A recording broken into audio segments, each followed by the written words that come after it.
Hello, and welcome to this week's lesson.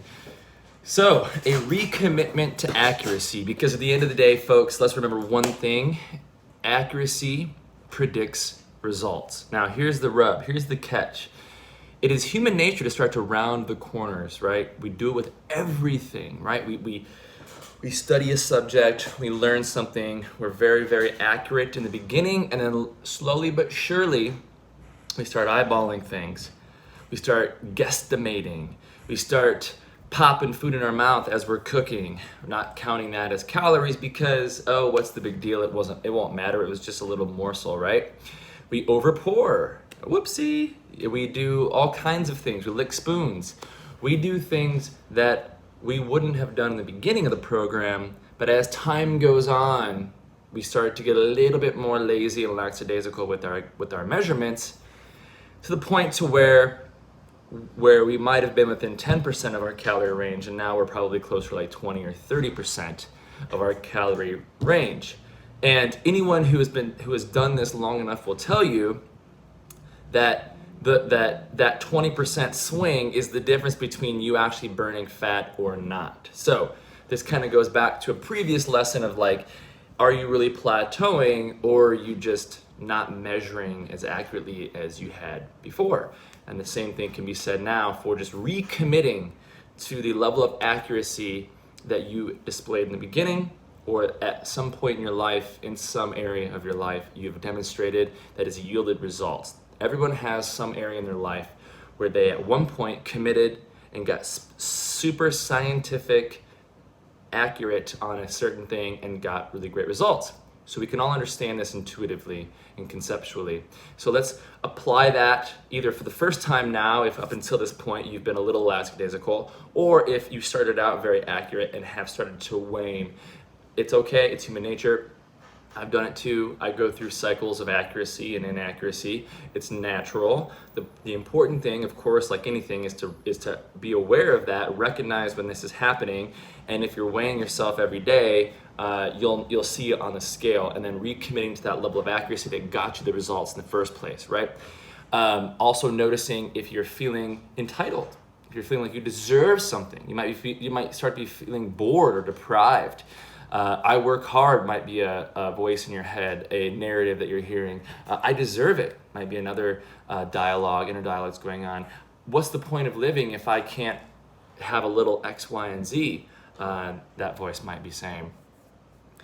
And then what you'll find, of course, is that if you succumb and concede to that voice, if you capitulate to that little voice that is instructing you to just have a little bite of this, or to overpour maybe a little bit more, to just go for it, the idea, the illusion of freedom, because you might feel that this structure is confining you, but the reality, of course, is that the illusion of this freedom is the very thing that creates the chaos.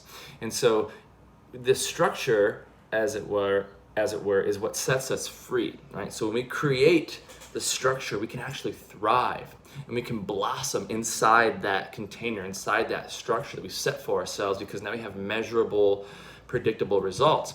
Where it might seem counterintuitive that the opposite's true, where, well, if I don't have any structure, or if I don't want to weigh myself every day, I don't want to measure my food, I don't want to have to count my calories and log my meals, that seems so confining, and I feel like I'm suffocating under all this structure.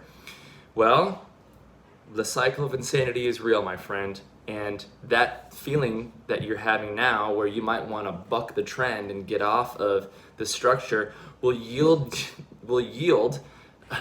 weight gain, and then dissatisfaction with the way you feel and look, frustration that you're not seeing results, and in fact you're actually gaining weight. And so that might actually cause more suffering and despair that the structure ever did. So what is the answer? The answer, of course, is that you can choose to suffer the pain of discipline now, or suffer the pain of regret later. But life is going to be painful, period, right? So we're going to suffer the pain of having to do the damn thing now, create the structure, commit to accuracy, weigh ourselves, weigh our food, and lo and behold, set ourselves free because we were disciplined.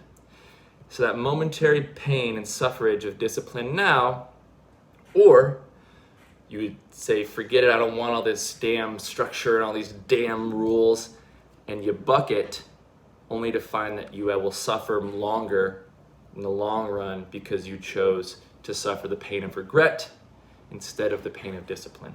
So, don't worry, there's a very, very simple solution to this. Recommit to accuracy. Recommit to measuring everything before you eat it and set yourself free of the cycle of insanity. Remember, friends, you can eat anything you want, just not everything you want. As long as you measure it and you count it against your overall daily calories, the world is your oyster. Knock yourself out. There you have it. Enjoy your week. Fill out the survey below. Talk to you guys later.